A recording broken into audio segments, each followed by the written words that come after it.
Okay, so we got the wiring harnesses. Looks like there's actually 2 wiring harnesses. So this looks to be the main wiring harness here. We got the switch, the fuse. That would be the relay up in there. It's quite the bundle, I'll have to say. And then we got the second wiring harness. I'm assuming this is the controller. Yes, this appears to be the controller. The RGB LED driver. So this needs to be hooked up so you can use the iPhone or Android app that controls the color of the light from this particular unit. Okay folks, and just before we install this in the vehicle here, I just want to run through the wiring outside the vehicle, so hopefully once we get it in the vehicle it'll make a little more sense. Now this particular wiring harness has what you want to see on a wiring harness for a light bar. You know, smaller LED lights, like I got a couple little 4-inch ones on the front, you probably don't need all this stuff, but for the larger ones, you want to see a relay, and that's what this box here is, a 12 volt 40 amp relay. So starting off with the wiring here, we'll just start right at the beginning, which the way they have it set up, connecting it to the battery, which we're just going to do that this time around. We'll connect it straight to the, well, where the battery terminates anyway, where it connects. I'm not going to connect it straight to the battery, but from there it goes to a relay, and from that relay we've got a switch here that turns the relay on. Now I'm not entirely sure yet if this actually turns the light on or not. We'll have to find out once we get it connected. I'm suspecting it just turns the relay on, not the light. We'll have to find out here. The connection for the battery there has a fuse on it, and in this case a whopping 30 amp fuse. It seems a mite excessive considering it should only be a 120 watt light. Of course the ground for the battery there. Then we have a connection here. This is for this control box. There's a connection here. And again, you shouldn't be able to mix these, at least with this particular light bar, you shouldn't be able to mix these connections up. They only go one way and only connect to each other. Next, of course, we have the switch here. Like I said, this probably just turns the relay on. I don't think this will actually turn the light on and off because there is another button here on the control box. Next, we have the power for the light itself. This is going to connect to the gray plug on the light here.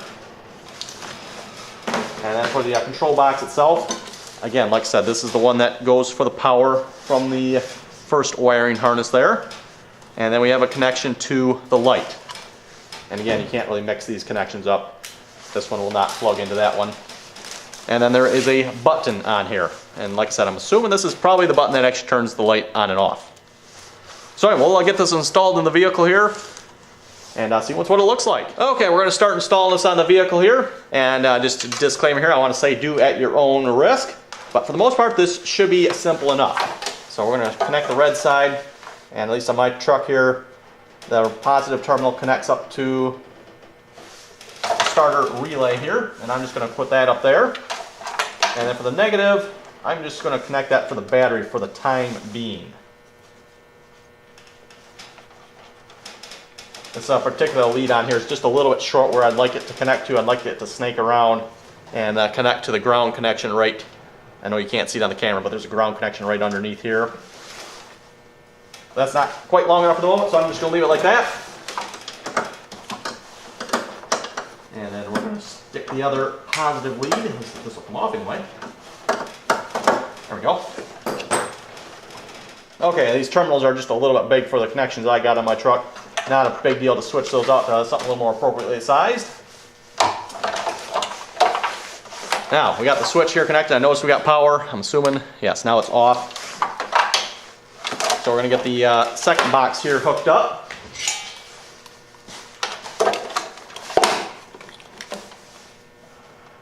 And that is simply going to go into that there. And again, where you mount this in your vehicle, it's going to depend on your vehicle. And how you run the wires is going to depend on your vehicle as well. It looks like they are long enough in this case. I have a spot on the driver's side there where there's a couple of rubber grommets where I can run wires through.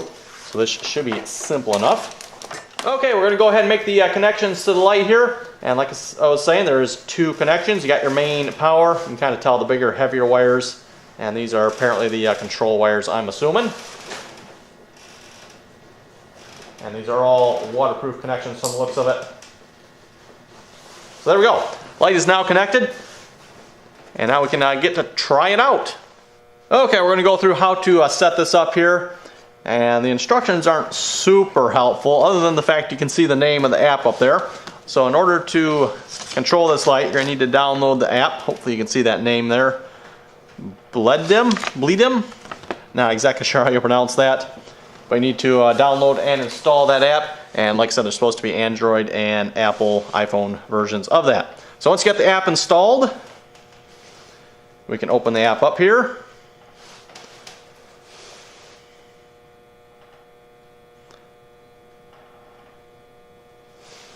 And go up to the little Bluetooth icon up there. That should list the light there. Just click on the little light bulb. It should tell you it's connected. Now I'm already connected apparently. So we should be good to go. Click the little check box down there.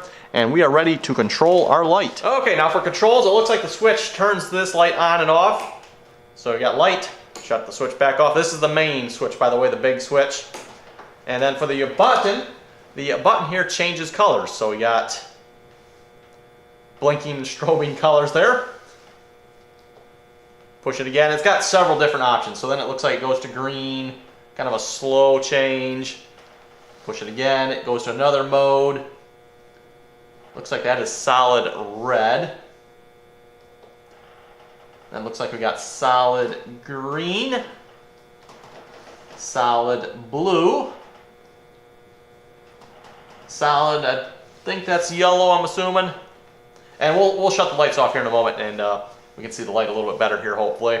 Looks like purple, kind of a cyan blue maybe, and then back to white light again here. Okay, and then from the iPhone app here, you can control this as well. So we got brightness, color, how fast you want it to blink, I guess. Like super annoying. In fact, the camera actually doesn't look like it's picking it up real well. It's blinking so fast. There we go.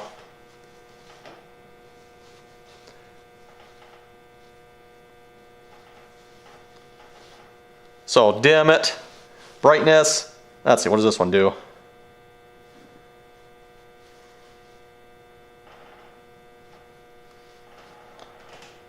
Oh, it looks like the speed at which it changes. Okay, so we can red light, green light, blue light, yellow. Again, this looks like it's going through the modes on the different switches here, and of course you can configure your own. So purple, cyan, back to the white, and I have to say the white light is very bright, blinking. Assuming that's like a fade to off there. So long press to pick a color here, so we can pretty much pick whatever color we want.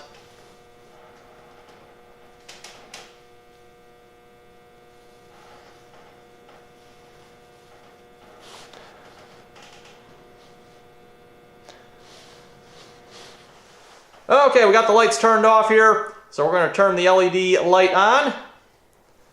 That is just a regular white light. You can see that is quite bright in here. I definitely want to be looking at that. So let's just go through the modes here again.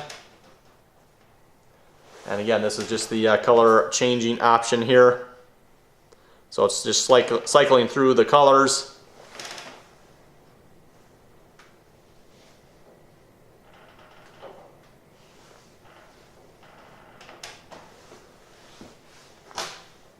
That is the red, green, blue mode. This kind of fades on and off.